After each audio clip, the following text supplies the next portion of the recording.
Bila shaka ni wakati tu tutakaposikia kile kinachoendelea basi tutakuwa ni yale ambayo yanafanyika, ni yale ambayo commissioner alikuwa anasema kwamba kutakuwa na sherehe ya kidini, kutakuwa na sherehe zile za kitamaduni na kutakuwa na za kijeshi. Zote zinafanyika mkabala unyo kwa unyo. Naona tena kila wakati ile jeneza linapofunguliwa, Junior amekuwa na nafasi ya kwenda kuiweka ile kofia na kupeperusha ule mkia wa ng'ombe pale kama ile ishara ambayo tumeelezwa kuyafukuza yale mapepo yote, akimpatia babake heshima kila wakati anapowafungulia wananchi nafasi ya kwenda kuuona mwili wa babake, kwa sababu kama familia wao ndio walitupatia baba yao, ama aliwapatia jamii baba yao kwamba aweze kuwahudumia, na bado wao kama jamii wanawapatia nafasi wamuone baba yao hadi dakika ya mwisho kabla ya kwenda kuwekwa katika sehemu yake ile ambayo itakuwa ni ya kupumzika.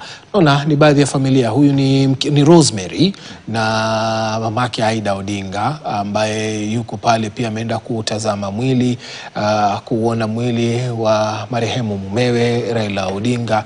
Tutakuwa tunatazamia kuona picha za mbele, kuona kwenye sura ni nani. Ule pia ni Oburu Odinga. Oburu Odinga pia yuko pale. Na tukiongelea mambo ya utamaduni, mnaweza kuona ingawa Oburu Odinga ambaye ni kakake Raila Odinga ambayo ndio mkubwa sasa, na pia mama Aida yuko pale, na pia Rosemary yuko pale. Rosemary ni mkubwa wake Junior. Lakini kwa nini Junior ndio amepeleka Winnie alipeleka kofia kwa mama kwa maana yeye alikuwa India na baba.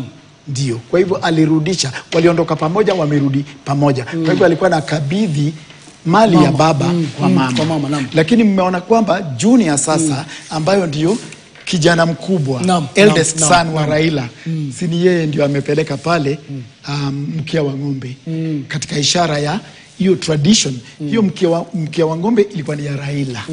Sasa katika tradition itapewa kwa Junior ambayo sasa ndio eldest son, vile Fidel alituacha.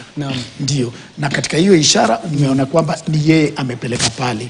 Sasa haiendi kulingana na miaka, inaendelea kulingana na nani mvulana. Ndio. So hapo wameobserve utamaduni quietly bila sisi kujua kwamba mvulana ndio amechukua hilo jukumu. Hilo jukumu la kwa baba sasa. Alafu sasa ndio kakake mkubwa Oburu Odinga anawaleta sasa, amewaleta hao wengine kina mama, maana naona mama Aida hapo na Rosemary. Ndio. Kwa commissioner tupo sawa. Kwa hivyo nafikiri ni maombi pale, na pia shughuli ile area kuangalia mwili. Mwili kutazama, lakini inavyokaa kwenye runinga yako ni kama mama amefanya maombi. Ni maombi, ndio. Unaona ni maombi ambayo yamefanywa na mama na mwanawe wa kwanza wa kike yule Rosemary pia akafanya dua zake pale kwa baba yake mwenda zake Raila Amolo Odinga, na ndio sasa watatoa pia fursa kwa wananchi. Naona pia tena anafanya Oginga zile tamaduni, heshima zake na tamaduni tena.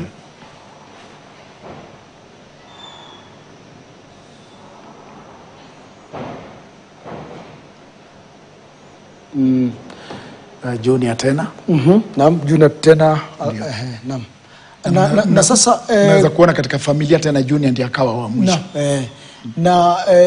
Kuna baadhi ya viongozi mbalimbali ambao hawakupata fursa kama tulivyosema hapo awali ya kutazama, kumpa mkono wa buriani mwenda zake aliyekuwa waziri mkuu wa nchi ya Kenya Raila Amolo Odinga. Lakini sasa viongozi hao wa tabaka mbalimbali sasa wamepata fursa hiyo ya kufanya hivyo. Kwa hivyo mnamwona mwenyeji gavana wa kaunti hii ya Siaya James Orengo, alafu wamwona kiongozi pia wa Homa Bay Gladys Wanga, na pia yupo katika chama cha ODM, mwenyekiti au sio? Kwa hivyo waziri Mbadi na pia huyu waziri Kipchumba Murkomen ni baadhi ya wale ambao walikuwa wenyewe wazungu wanasema protege, wanafunzi wa kisiasa wa Raila Odinga. Licha kwa wakati mmoja tulikuwa tunamwona kwamba alikuwa na onekana wakizungumza katika ndimi tofauti, lakini amejifunza mengi pia kisiasa kutoka kwa Raila Odinga. Manake kuna wakati mmoja alikuwa anafanya kazi naye pia kisiasa alipokuwa katika aliyekuwa waziri wa michezo, aliyekuwa waziri wangu Maina Kamanda yuko pale. Hivyo ni viongozi mbalimbali. Kwa hivyo wengi ambao hizi sura ambazo tunaziona baadhi ni wabunge aswa ambao ni wa mrengo wa ODM. Kwa hivyo ni Ochilo Ayako. Unaona pia amekuja katika njia yake ya kitamaduni. Amevaa ile skin ya Colobus monkey, magwanda yale Colobus monkey, na amebeba ngao na amebeba mkuki pia katika ile ishara ya kitamaduni. Kwa hivyo shughuli hii itaendelea kwa muda gani pengine ama